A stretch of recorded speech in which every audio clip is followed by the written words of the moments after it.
اختر صاحب سے گزارش کروں گا کہ شعیب ہاشمی صاحب کے بارے میں آپ رائے قائم کریں. بہت شکریہ. السلام علیکم. امید ہے میری آواز آ رہی ہوگی آپ تک. میں نے ایک مضمون کی شکل میں شعیب صاحب کی یادیں اکٹھا کر لی ہیں. 2 وجہ. ایک تو یہ کہ کوئی چیز میں بھول نہ جاؤں, اور دوسرے یہ کہ آپ کے وقت کی پابندی کر لوں. جی. میں نے پہلے گورنمنٹ کالج لاہور میں شعیب صاحب کو دیکھا تو ان کا حلیہ کچھ یوں تھا. گورا چٹا رنگ, سیاہ سفید ملے جلے خشخشی بال, سیاہ مونچھیں, سفید کرتا شلوار, پاؤں میں کھسا اور ہاتھ میں پکڑی ہوئی ڈائری یا ایک آدھ کتاب. بعد میں بھی عموماً ان کا حلیہ یہی رہا. کبھی کبھار ضرورت مند کوٹ پتلون پہن لیتے تھے. خوبصورت آدمی تھے, کوٹ پتلون میں بھی اچھے لگتے تھے, لیکن کرتا شلوار خصہ ہی ان پر زیادہ جچتا تھا. شعیب صاحب اکنامکس پڑھاتے تھے. میرے مضامین مختلف تھے, اس لیے براہ راست ان کا شاگرد بننے کا موقع نہیں ملا. البتہ سوندھی ٹرانسلیشن سوسائٹی, بزم اخبار اور کالج کے رسالے راوی کے حوالے سے ہمارا مستقل رابطہ رہا. یہاں ان کے حسن سلوک اور ذہانت نے مجھے ہمیشہ متاثر کیا. اسی زمانے میں انہوں نے پاکستان ٹیلی ویژن پر پرکھ کے نام سے ایک کوئز پروگرام شروع کیا, جس نے ان کی خوش گفتاری, حاضر جوابی اور شستہ حصے مزاح کی وجہ سے لوگوں میں فوری مقبولیت پالی. اس کے بعد پاکستان ٹیلی ویژن اور شعیب ہاشمی لازم و ملزوم بن گئے, اور شعیب صاحب نے اکڑ بکڑ, سچ گپ اور ٹال مٹول جیسے خوبصورت پروگرام دیے. بلیلا کے نام سے ایک سیریز بھی بنائی, جس کی چند ہی قسطیں نشر ہوئی تھیں کہ اس پر پابندی لگ گئی. اس پابندی کا قصہ کچھ یوں ہے کہ ڈرامے میں ایک ٹوٹا پھوٹا ناکارہ سا ٹرک دکھایا گیا تھا, جسے چلانے کی لوگ کوششوں میں لگے ہوئے تھے. باری باری مختلف ڈرائیور ٹرک پر بیٹھتے, اپنی کوشش کرتے اور ناکام رہ کر ٹرک سے نیچے اتر جاتے. ٹرک پر ایک جگہ لکھا ہوا تھا لیاقت کا ٹرک. کسی اخبار نے خبر بنائی کہ لیاقت کے ٹرک سے مراد پاکستان ہے, اور اس کے ناکام ڈرائیوروں سے مراد سیاستدان ہیں. سب طرف شور مچ گیا اور پروگرام بند کر دیا گیا. شعیب صاحب مسلسل وضاحت کرتے رہے کہ نام کی مماثلت محض اتفاقیہ ہے, لیکن کسی نے ان کی بات نہیں سنی. ان دنوں تو میں بھی شعیب صاحب کا ہم خیال تھا, لیکن آج سوچتا ہوں تو ان کی دور اندیشی پر داد دینے کو جی چاہتا ہے.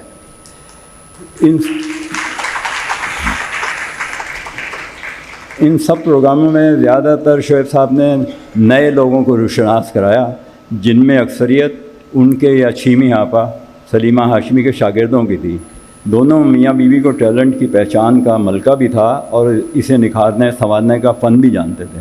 اس سلسلے کی سب سے پہلی دریافت فاروق قیصر تھے, جنہوں نے خود بھی آگے چل کر انکل سرگم اور ماسی مصیبتے جیسے کردار تخلیق کیے, اور پتلی سازی میں اپنی الگ شناخت بنائی. کیا بات. وہ اور ان کے ساتھ کارٹونسٹ جاوید اقبال اور عرفان کھوسٹ شعیب صاحب تک کیسے پہنچے, اس کا حال مجھے خود فاروق قیصر نے سنایا تھا. انہوں نے کہا کہ شعیب صاحب سے میری پہلی ملاقات نیشنل کالج آف آرٹس کے گیٹ پر ہوئی, جہاں وہ اپنی نیلی فاکس ویگن میں بیٹھے اپنی بیگم سلیمہ ہاشمی کا انتظار کر رہے تھے, جو اسی کالج میں پڑھاتی تھیں اور میری استاد تھیں. یہیں گیٹ پر کھڑے کھڑے شعیب صاحب نے مجھ سے ساتھ کام کرنے کا کہا. ان میں دوسروں کو پہچاننے اور ان کا ہنر جانچنے کی بے پناہ صلاحیت تھی. میری طرح اور بھی بے شمار لوگ ہیں جن کی صلاحیتوں کو پہچاننے اور انہیں چمکانے میں شعیب صاحب کا بہت ہاتھ تھا. ایک بار میں ان کی گاڑی میں بیٹھا, ان کے ساتھ کہیں جا رہا تھا کہ ایک ٹریفک سگنل پر موٹر سائیکل سوار ایک لڑکے نے ہمیں روک لیا, اور شعیب صاحب کو بتایا میرا نام جاوید اقبال ہے اور میں آپ کا شاگرد رہا ہوں, میں ایک کارٹونسٹ ہوں. شعیب صاحب نے کہا اگر ٹی وی میں کام کرنا چاہتا ہے تو کل میرے گھر آ جانا. اس کے بعد مجھ سے بولے یہ تمہارے لکھے الفاظ پر کارٹون بنایا کرے گا. یوں جاوید اور ٹی وی کا تعلق قائم ہو گیا. اسی طرح ایک دن ایک لڑکے نے شعیب صاحب سے آ کر کہا میں عرفان ہوں اور سلطان کھوسٹ کا بیٹا ہوں. جواب ملا. شعیب صاحب نے کہا میں تمہیں بھی جانتا ہوں اور تمہارے باپ کو بھی جانتا ہوں, بتاؤ کیا کام ہے. جواب ملا میں نے اسکوٹر لینا ہے, مجھے اپنے ساتھ کوئی کام دے دیجیے. شعیب صاحب نے اسے بھی گھر بلا لیا اور اکڑ بکڑ کے لیے فاروق قیصر نے لکھنا شروع کیا اور پپٹ بنانے شروع کیا, اور اس کے پیچھے آواز عرفان کھوسٹ کی استعمال ہونے لگی. شعیب صاحب جب بھی راہ چلتے ایسے لوگوں کو پروگرام کے لیے گھر بلاتے تھے تو فاروق کو اچھا نہیں لگتا تھا، کیونکہ ہر مرتبہ فاروق کو شبہ ہوتا تھا کہ انہیں جو کچھ ٹی وی سے ملتا ہے شعیب صاحب وہ رقم بانٹ کر ان سب کو بھی دے دیں گے۔ فاروق، جاوید اور عرفان شعیب صاحب کی ٹیم کا حصہ بنے اور ان کی رہنمائی میں سب نے کچھ ہی عرصے میں اپنے اپنے میدان میں اپنی پہچان بنا لی۔ ایک دن شعیب صاحب کو یاد آیا کہ عرفان تو میرے ساتھ اسکوٹر خریدنے کے لیے ہم سفر ہوا تھا۔ پوچھنے پر اس نے بتایا اسکوٹر تو میں مدت ہوئی خرید چکا ہوں۔ شعیب صاحب نے کہا پھر یہاں کیا کر رہا ہے؟ عرفان ہنس دیا، جاتا کہاں، شعیب صاحب کی لگائی پنیریاں انہی کے باغ میں سجتی تھیں، ادھر ادھر نہیں ہوتی تھیں۔ ارشد محمود بھی انہی لوگوں میں ہیں جو راہ چلتے شعیب صاحب کو ملے اور انہوں نے ارشد کی فنکارہ صلاحیتوں اور موسیقی کی سمجھ کو یوں استعمال کیا کہ یار دوست انہیں ہاشمیز کا RD برمن کہتے تھے۔ ارشد گورنمنٹ کالج لاہور میں پڑھتے تھے، گٹار بجانے کا شوق تھا، روز گھر سے گٹار لا کر کالج کی کینٹین میں بیٹھ جاتے، دوستوں کو پرانے بھارتی گانے سناتے رہتے۔ شعیب صاحب کی آتے جاتے نظر پڑتی تو آنکھوں میں داد دیتے، مسکراتے اور آگے بڑھ جاتے۔ ایک دن رک کر انہوں نے ارشد سے پوچھا ساری عمر تو یہی کرتا رہے گا یا کوئی ڈھنگ کا کام بھی کرے گا؟ مراد یہ تھی کہ کیا تجھے دوسروں کی گائی چیزوں کی نقل ہی کرنا ہے یا کوئی اچھا کام بھی کرنا ہے؟ انہیں بھی گھر پہنچنے کا حکم ہوا اور وہ بھی اکڑ بکڑ کی ٹیم کا حصہ بن گئے۔ سچ گپ کے لیے فاروق قیصر نے ایک نغمہ لکھا، موسیقی کی ترتیب ارشد محمود اور شاہد طوسی نے دی۔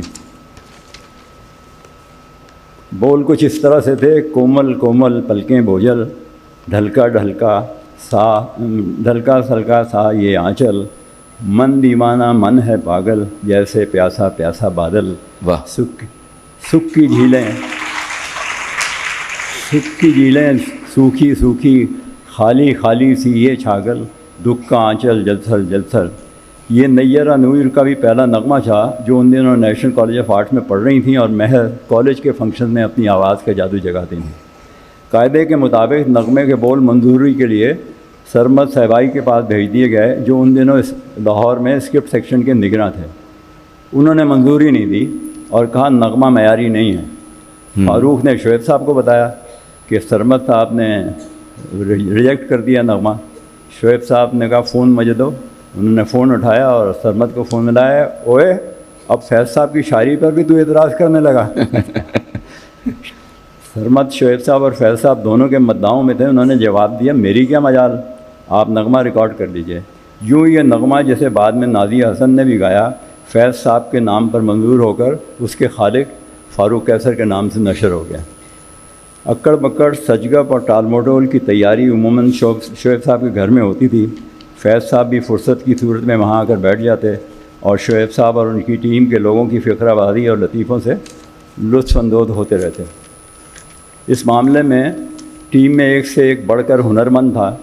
وہ فیض صاحب کی محبت اور قربت کا فائدہ اٹھاتے، ان سے ایسے کاموں کی فرمائش کرتے تھے جن کے بارے میں شاید کسی اور کی ہمت نہ ہو۔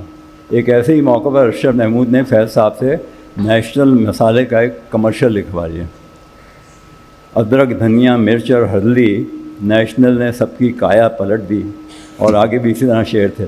لطف کی بات یہ ہے کہ ارشد محمود یہ مارکا سر کر کے اپنی کامیابی پر خوش نیشنل مسالے والوں کے پاس پہنچے تو انہوں نے یہ ماننے سے انکار کر دیا کہ فیض صاحب نے ارشد کے کہنے پر ان کے لیے ایک اشتہاری بول لکھ دیے ہیں۔ ارشد نے لاکھ کوشش کی لیکن کوئی نہیں مانگنا۔ انہوں نے کہا بکواس کر رہا ہے، کہاں فیض صاحب تیرے لیے یہ کام کریں گے، یوں یہ کلام نشر نہیں ہو سکا۔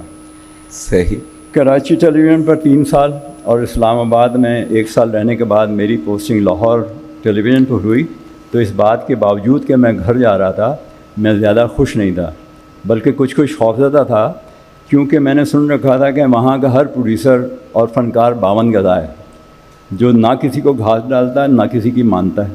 میرے اس خوف کے ایک واقعے نے اور بڑھا دیا۔ جس دن لاہور پہنچا ہمارے 2 سینئر پروڈیوسر اعظم خورشید کی الوداعی پارٹی تھی جن کا تبادلہ پنڈی ہو گیا تھا۔ انہوں نے اپنی یک سطری الوداعی تقریر کی جو کچھ یوں تھی، میں جب لاہور آیا تھا تو بے حد خوش تھا، آج میں جا رہا ہوں تو بے تحاشا خوش ہوں۔ یہ سنتے ہی میں نے اپنا سر کھجانا شروع کیا، لیکن یہ سوچ کر خاموش ہو گیا، ہو رہا ہے کچھ نہ کچھ، گھبرائیں کیا۔ ابھی لاہور پہنچے کچھ ہی دن ہوئے تھے کہ خبر ملی منیرہ ہاشمی جو ان دنوں سچ گپ کی پروڈیوسر تھیں لمبی چھٹی پر جا رہی ہیں، اور شعیب صاحب نے انتظامیہ سے فرمائش کر دی کہ ان کا کام میرے سپرد کر دیا جائے۔ منیرہ فیض صاحب کی بیٹی ہونے کے ساتھ ساتھ جانی پانی پروڈیوسر تھیں۔ وہ اکڑ بکڑ پر پاکستان ٹیلی ویژن کے لیے بیرون ملک سے پہلا ایوارڈ بھی لے چکی تھیں۔ یوں بھی گھر کی فرد تھیں، اس لیے شعیب صاحب اور ان کے جتھے کو سنبھالنا ان کے لیے مشکل نہیں تھا۔ بہرحال شعیب صاحب کی فرمائش پر سچ گپ اور اس کی ٹیم میرے حوالے ہو گئی۔ اس حیثیت میں شعیب صاحب کو مزید قریب سے دیکھنے کا موقع ملا۔ وہ ایک اچھے استاد، لکھاری، ہدایت کار اور ان سب سے بڑھ کر ایک شفیق انسان تھے۔ جی، ان کی محبت میں گرفتار ہونے والا ہمیشہ ان کا اسیر رہتا تھا۔ بقول شخص سے انہوں نے جتنے بھی طوطے پالے کسی نے بھی طوطا چشمی نہیں کی، وہ سب آزادی پانے کے باوجود بھی انہی کے رہے۔ کیا بات ہے، کیا بات ہے۔ سچ کا وہ پروگرام تھا جس نے طنز و مزاح کے اس نوع کے بہت سارے دوسرے پروگراموں کی بنیاد رکھی۔ آج بھی چھوٹے چھوٹے خاکوں کی شکل میں ہمارے ہاں جتنے بھی پروگرام نشر ہوتے ہیں ان کے ڈانڈے سچ گپ ہی سے ملتے ہیں۔ پروگرام ہر اتوار کو ریکارڈ ہوتا تھا اور منگل کو نشر ہوتا تھا۔ پروگرام کے لیے 12-13 خاکے تیار ہوتے تھے، جن میں سے 2 ایک سینسر کی نظر ہو جاتے۔ پروگرام نشر ہوتے ہی مجھے شعیب صاحب کا پیغام ملتا، اپنے افسروں کو بتا دو پروگرام پر سینسر کی چھری چلا دی ہے، اگلے ہفتے کوئی انتظام کر لیں، میں کام نہیں کروں گا۔ میں بدھ جمعرات کا وقفہ دے کر جمعے کو گھر پہنچ جاتا۔ چائے پیتے شعیب صاحب پوچھتے کیسے آنا ہوا، میں جواب دیتا یوں ہی آ گیا۔ پروگرام چلنے نہ چلنے کا ذکر نہ وہ کرتے نہ میں۔ پھر چھیمی آپا آ جاتی اور پوچھتی پروگرام کا کیا طے ہوا۔ شعیب صاحب جواب دیتے نہیں کرنا کہہ جو دیا ہے، سینسر کر کے پروگرام کا ستیہ ناش مار دیتے ہیں۔ مجھے موقع مل جاتا، میں پوچھتا کتنے آئٹم کٹے ہیں، جواب ملتا 3، کل کتنے تھے 13، 10 چل گئے نا، آپ پروگرام نہیں کریں گے تو یہ بھی نہیں چلیں گے، تو بڑا سینسر ٹی وی والوں کو ہوا یا آپ کا، اور ان لوگوں کا جنہوں نے 2-3 آئٹم کاٹ دیے ہیں۔ چھیمی آپا کہتی بات تو صحیح ہے۔ شعیب صاحب سنتے اور مسکرا دیتے، اچھا تیاری کرو، اتوار کو پھر سے ریکارڈنگ ہوگی۔ یوں ہر ہفتے ہمارے درمیان یہ معاملہ چلتا رہتا۔ شعیب صاحب تھے، انہوں نے یہ طریقہ نکالا کہ 12-13 کے بجائے 15-16 چیزیں لکھنی شروع کر دیں، جن میں سے 3-4 ایسی سخت ہوتی ہیں جن کے بارے میں انہیں خود بھی یقین ہوتا تھا کہ کٹ جائیں گی۔